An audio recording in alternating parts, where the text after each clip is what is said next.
The air conditioner's gentle hum in my workspace stood out sharply from the whirlwind of ideas racing through my head.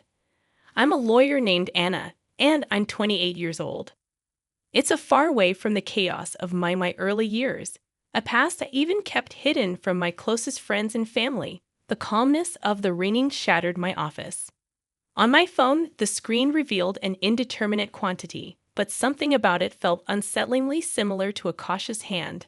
I spoke in response. I spoke up.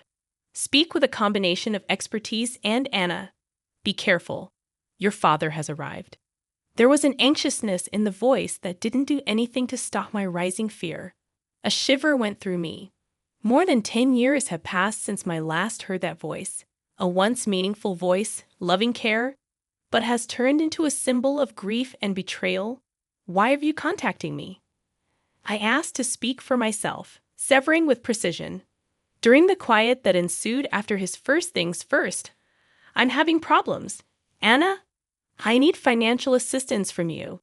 He mentioned, his voice breaking somewhat his request, even though it maybe started a fire of bitterness within of me.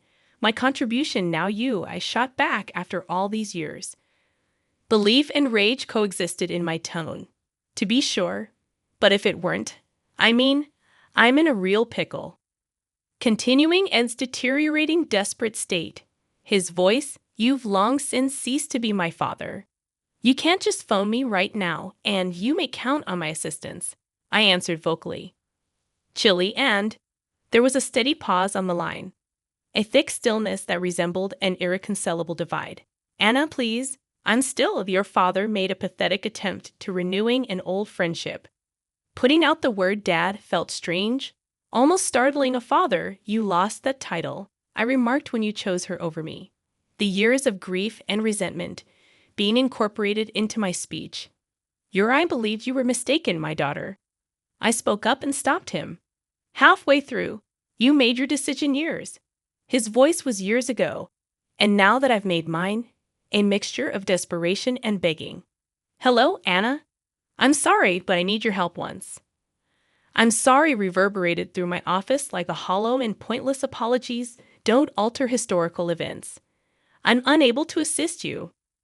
Declared forcefully and disconnected my childhood before the age of 10. I was occupied with laughter and love are evidence of the I had a fantastic existence with my parents. Within our modest rental home, my mom ray of happiness and compassion lit our warm days, and our evenings with tales and dreams. My dad used to be silly, and an understanding man would play all night, playing games or giving me small lessons. The world's things, our house was a happy cocoon where each day was an exploration, and each evening a lovely dream. But our comfortable existence came to an end. Sudden end following my mother's premature. The mansion that used to resound with death, love, and laughter became quiet. A portion of recollections, I strolled through the rooms. Every nook serves as a sharp reminder of it was an awful loss without her. Not only for myself, but also for my dad, who, having lost his beloved life, yet the intensity of his sorrow appeared to decline swiftly. Much to my confusion and shock, in a matter of months later, he brought Marissa, a woman, home, who was going to play a big part in our life.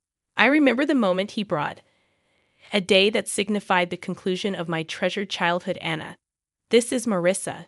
She intends to remain with one evening, my father declared, his voice lacking the warmth that I saw. I looked up at her, accustomed to this, looking for a little maternal warmth, but discovered none in her. Her towering appearance, her icy stare, and starting at the very beginning, noticed a difference in the atmosphere, one that gave me an inexplicable feeling of fearful hello. Anna, Marissa called out. Silky but lacking in a genuine sense. The smile seemed to soothe rather than conceal a terrible element behind its reveal themselves. In the days that followed, the home seemed altered, as though the walls, they were pulling away from her presence. The happy recollections of the time appeared to slip away, giving way to a persistent discomfort that permeated every corner. I recall glancing at Marissa, searching for a redeeming thing or thoughtful of her, yet her appearance, The motion appeared to contain an unsaid hatred. It was evident that she wasn't keen to take up the space left by my mother. Nonetheless, to create a new story in which I was an awkward aspect of her that I observed. Stroll around our house, which used to felt content and safe. I was unable to assist, however, felt as though her coming was only the start of a particular thing. Unsettling the way she gazed at me with eyes with a tendency to conceal more than they revealed was not encouraging for the future. The time after Marissa's arrivals resembled strolling via a nightmare from which I was unable to awaken. There was a time when my mother's love and laughter felt chilly now. Marissa's unwelcome presence created a shadow covering all that, transforming even the easiest daily schedules into a sequence of battles while having breakfast one morning. My dinner seemed abnormally salty, I noted. Marissa, did you overseason it with salt? This, my voice inquired. Hesitant, did I? It has to be an error, Anna. Eat it, don't be so picky, she shot back, her voice disdainful. Nearly jesting, the occurrences increased in frequency. Additionally resentful, I recall discovering my clothes destroyed following a laundry. Marissa, all of my clothing is faded, the question I posed one day. Displaying my old favorite outfit, now stained and unfit. She took a quick look at it, and, with a shrug casually, perhaps the washing machine is misbehaving, or maybe it's time you give up wearing such juvenile attire. Garments, a wave of annoyance swept through me, but further arguments would exacerbate the situation. Worse, I felt powerless and resorted to my father, expecting him to be able to look past her. Marissa, the fixad dad, is destroying my stuff. She mistreats me every time. One, I said. Evening, trembling with a combination of fury, and my dad's response was rather, compared to my expectations, Anna, you're thinking that Marissa is abusing her to assimilate into our family and cease causing problems. He stated sharply, his remarks cutting deep. But that's the reality, Dad. Protest attempt. But he refused to listen. Anna, that's enough. I'm not interested in to hear your allegations repeated, said, his voice erupting with rage at each day was difficult to traverse. Concerning Marissa's animosity and my dad's apathy toward the place that previously felt like home. I felt like a jail instead of a haven. I began to spend more time in my chamber, attempting to get away from the ongoing stress that was suspended in the air residing in that scary mansion. I felt isolated and misinterpreted the security and contentment that previously occupied those walls were in place of dread and worry daily. I yearned for the days gone by, for the occasions when my mom's grin was sufficient to illuminate the entire space. Striking contrast with the current gloom lurked around every corner, coexisting alongside. Marissa turned into a daily struggle to avoid. Additionally, perseverance, her hatred for me grew from insults to physical attacks, torture. It began with a gentle pinch on my arm or a twist in my abdomen every time. In areas that are readily hidden beneath my garments, the hurt was brutal and intense. A prompting of my powerlessness in her presence, I devised plans to stay away from. She is aware of her location at all times. I used to drive vast distances inside the house to hold off till she is in another room. Before, despite my best efforts, I moved around. Sometimes, I was taken off guard by her. And those instances invariably led to experiencing any discomfort one day when I was reading in silence in the living room. When Marissa entered, there was no apparent reason to pinch my arm firmly using her nails. I winced in agony as it dug into my skin, but suppressed any cries of protest. She gave me a chilly glance, a victorious grin before moving away on one of Grandma's infrequent visits. She observed my circumspect moves and how I recoiled at the sound of Marissa's voice. Anna is resonating throughout the home. Grandma, everything is well at home? Questioned, a worried tone in her voice. I stared at her, wanting to tell her so badly, the truth to her, but fear and the need to. I restrained myself so as not to cause her anxiety. Yes, Grandma, I'm back. Everything is all right. I told her I had a lot of schoolwork, but I wasn't using a fake smile. She appeared uncertain, yet didn't push any harder. I experienced a touch of shame for tricking her. Yet I was unable to bear the idea of upsetting her in any way dismay that night when grandmother departed. I noticed Marissa observing her through the glass. Expression of contentment it was as.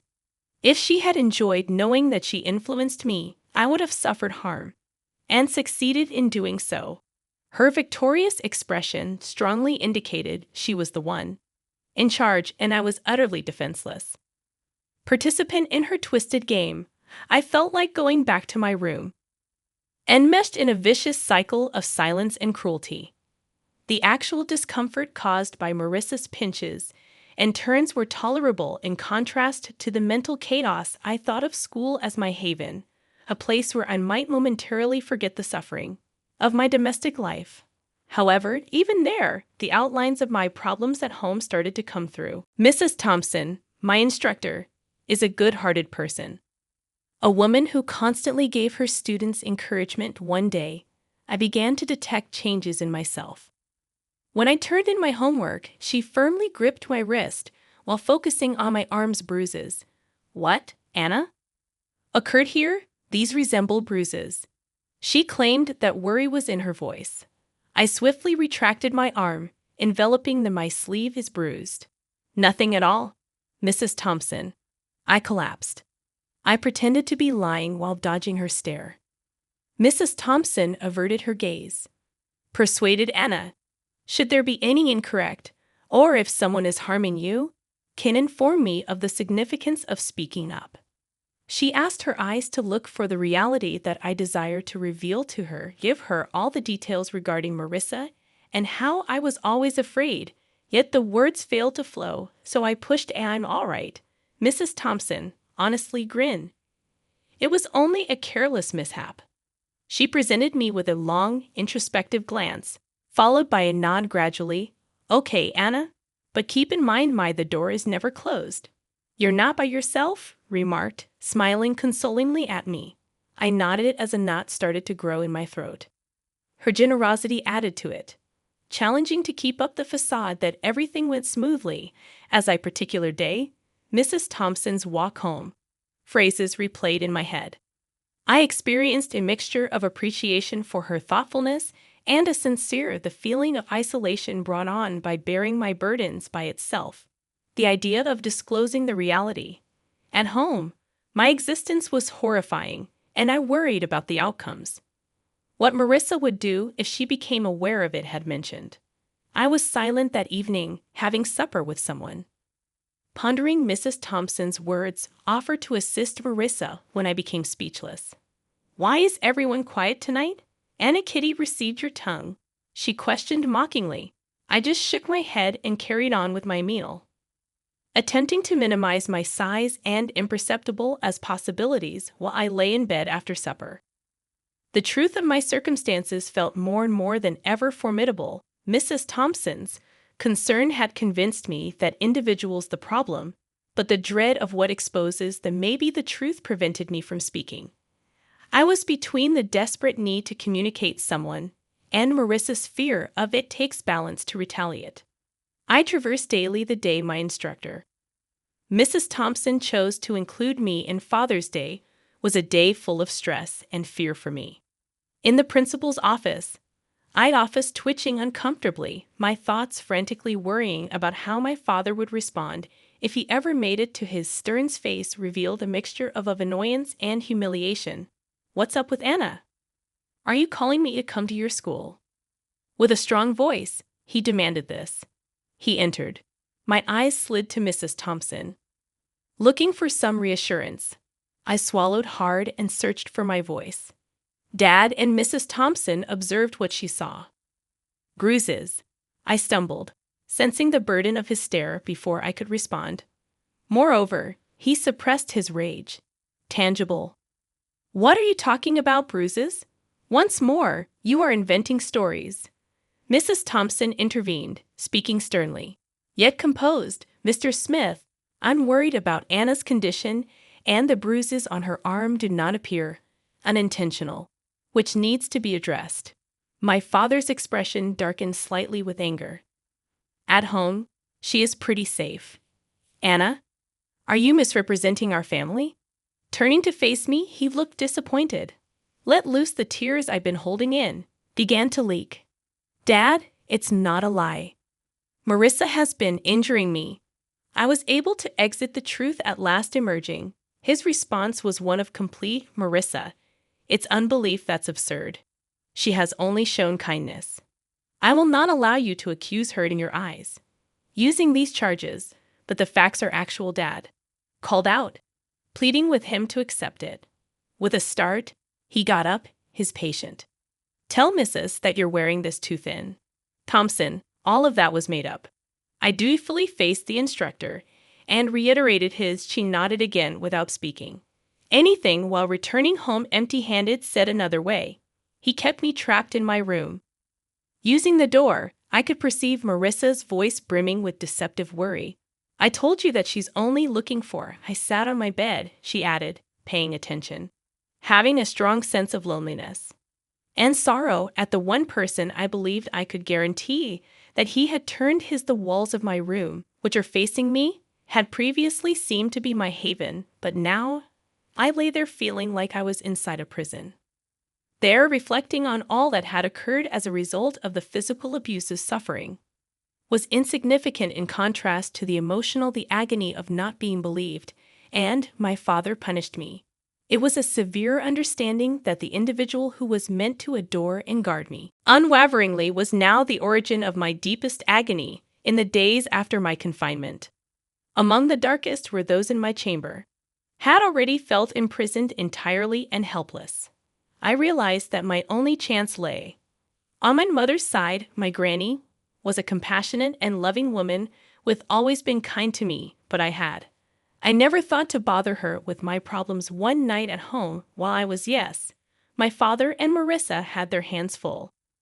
I plucked up the bravery to give I was shaking my hands, Grandma, as I dialed her phone number. Hi, her reassuringly warm voice said. Over the phone. Anna here, Grandma. Stated, attempting to maintain a steady tone. Anna, how are you, my love? She questioned her style. Tears filled with sincere concern welled up. When I answered, Grandma, I need in my eyes. I would like to remain with you although there was a brief period of stillness on what went wrong with Anna on the other end, I had an experience. Therefore, I took a deep breath, words flying out of my mouth. It's Marissa has harmed Mom and Dad. Won't accept me.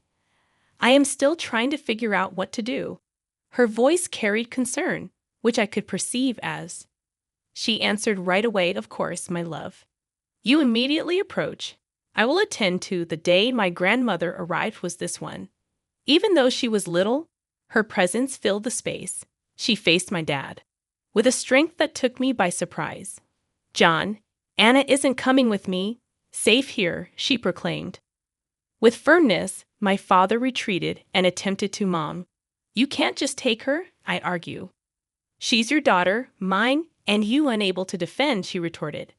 Acerbic, I refused to observe her. Marissa attempted to step in, but she's merely a kid inventing tales. You are unable to have faith in her instead of us. Grandma looked at Marissa's gaze. Steely, I can tell when a child is afraid. I'm bringing one, Anna, and if you attempt to halt me, I'll take this issue up with the officials. My father became aware that he was beaten and gave up trying to fight back. Opposition when I grabbed my belongings, I noticed. Marissa went from having a stubborn expression to overcoming. Stepping outside the home with my grandmother, I had a release of weight. Shoulders. I felt safe for the first time in months. It was a calm drive to Grandma's house, although her existence was consoling. When we got there, she turned to me and told me, Anna, you're secure now. I'm no longer concerned about my grandmother's home. I experienced the affection and protection that had been absent from my life serve as a haven for my healing, and used the contrast to regain my strength. Between her nourishing house and my father's home was glaringly cold. First time in a very long time. Sensed that my breathing had returned. Escaped the worry and fear that had troubled me. It had been years since I had gone to reside at my father's house with my granny, the place she'd lived in sanctuary, a haven of love and healing. But time has moved on, and with it created a fresh wave of transformation in my cherished grandma departed, leaving a gap that seems impossible. At the funeral that Marissa and my father attended, their features, a mixture of fake sadness and ill-dressed zeal. It was apparent they were more interested in the potential benefits of rather than lamenting her death. Morning following the funeral, as we assembled at Marissa, I wasted no time at my grandmother's house. Timing nicely, Anna. I assume you'll be finding a new place to live now. House and everything in it belongs to your father, now, she said in her voice, tinted with a barely concealed glee. My father nodded in accord, eyes surveying the room as if already planning what to do with the house. Couldn't help but smile, a reaction that seemed to confuse them. Actually, that's where you're wrong, I said, the confidence in my voice taking them by surprise. What do you mean, my father inquired, his visage turning to one of bewilderment. I took a long breath, enjoying the moment. Grandma left a will. She bequeathed the house and a considerable amount of money to me, I explained, observing as their expressions altered from bewilderment to startled. But you're just a child. I'm your father. I should be in charge of any of the inheritance you receive, my father sputtered, his sense of entitlement evident. Marissa chimed in, her voice shrilly stating, until you come of age, your father will handle your property well. Prospects, their reactions were almost amusing. You don't care about me so much that you didn't even wish me a happy day. I turned 18 a month ago. I'm legally an adult now, and I make my own decisions, I stated firmly, relishing the face of awareness to dawning on their fronts. My father's expression shifted from shock to rage, then to a sort of desperate pleading. Anna, you can't do this. Is your family? I glanced at their memories of my childhood flooding back. You paused.